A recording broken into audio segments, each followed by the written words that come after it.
Hello, everyone. We're back to the tough guy stance from Donald Trump, which, as we all know, is completely and utterly meaningless. What severe consequences are you planning to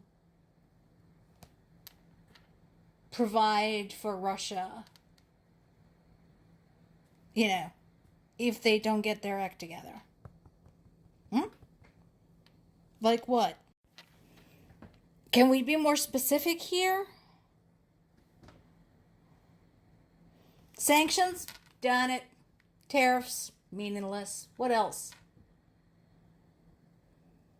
Unless you basically plan to, I don't know, point a ballistic missile at Kremlin or, drag Putin to Alaska and then dangle him right over the area populated by bears or whales, I don't see what other serious consequences are going to work.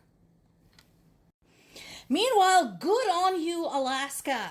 There are protests already in the works against Putin's visit. Show him, guys. Show him he's not welcome there, nor is Trump. I know Alaska is historically a conservative state, but I'm pretty sure you guys understand that this pair, they're nobody's friend. Not yours, not anyone else's. Make that visit as uncomfortable as humanly possible. I know you can. I have confidence in you folks. You live in some of the harshest climates on Earth. You're out there in the polar regions, some of it beyond the polar circle. Show them. Show them what you can do. And yes, it is very true that Alaska, I wouldn't say it's the most strategic location in the world, but it is one of the most important strategic locations in the world. That bit is true. So, the opinion of the people of Alaska should be important in this conversation. And again, I very much hope that people there make their point and make it strongly. Now, there is this article. This is on the Kyiv Independent website. Zelensky talking about Russia's daily losses being 3 times higher than Ukraine, which is true. There is a caveat to this, though. While, yes, Russia's daily average casualties in this war are about 1,000 people, and remember, casualties is both dead and wounded, okay? But Russia has more to waste, pure and simple. Russian population in 2024 was 143.5 million. By comparison, Ukrainian population is 37.86 million. So, Russian population is about 3 times as big as Ukraine's, which means, they can use their favorite strategy of throwing as many bodies as they can at the front lines. Now, this is interesting. So this wouldn't be a bad deal had we had any confidence that Russia would agree and abide by it. So what is this about? Ukraine proposed to talk about an aerial ceasefire, which means no bombings, no drones, no missiles,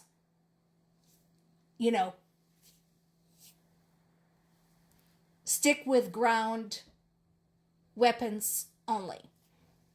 Would it make a huge difference to Ukraine? Sure. People could have a breather from all of the pounding they're taking day in and day out. But would Russia agree to this? No. As with all the other prior attempts at ceasefire, and I'm talking about since 2014, the annexation of Crimea, which were all of those attempts were violated by Russia. First of all, I don't think Russia will abide by the rules. Second, it would give Russia a chance to stockpile more weapons to use against Ukrainian civilians as soon as the ceasefire is over.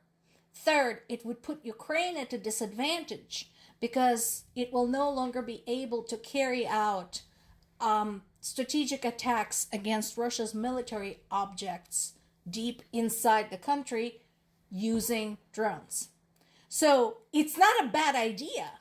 Had we been dealing with some kind of a normal opponent, it could be something worth considering. Will it work? Doubt it. We haven't read the hate mail in a while, and here is the latest. So I just wanted to show you the level of ignorance that people display when they watch this. And here's my thing. Here's what I don't understand. Number one, I don't understand why somebody would wake up in the morning and this is what they decide to do. They decide to watch a video about Ukraine, about people getting killed, cities getting destroyed, all of that, and this is what they decide to post. Number two, if they so dislike my content, why do they continue watching it? Why do they bother commenting on it? After all, when you get comments, your video starts popping up on people's pages more often. They're just bringing me more views. And number three, everything, literally everything here is a lie. Literally every single line. No, Ukraine is not being used by anyone. Ukraine is its own country. I understand that it is difficult for certain people to comprehend that people can make their own decisions for themselves. But I assure you, Ukraine has been its own country long before the United States or Russia were even a glint in anybody's eye. People keep forgetting that Russia originated from Ukraine and not the other way around. Zelensky is not an Israeli plant. And actually, that is a pretty shitty thing to say just because somebody is Jewish. Ukraine has had a large Jewish population since forever, including my ancestors. My grandmother is Jewish. My great-grandparents were Jewish. So Jews in Ukraine have been around for a while. Nobody needed to plant them there. Russia didn't give Ukraine independence. Ukrainian people voted for their own independence. Again, here we go, complete incomprehension of somebody being capable of making their own decisions. NATO has not been moving into the region. Ukraine is not a member of NATO, and every single NATO expansion usually followed another act of Russian aggression. So,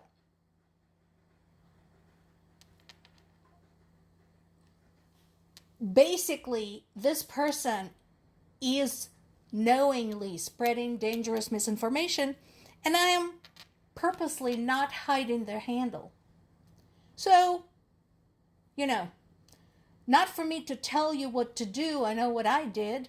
I highlighted this comment and reported it for dangerous misinformation because this is dangerous. This could get people hurt. And I blocked this person. What you decide to do with it is entirely up to you.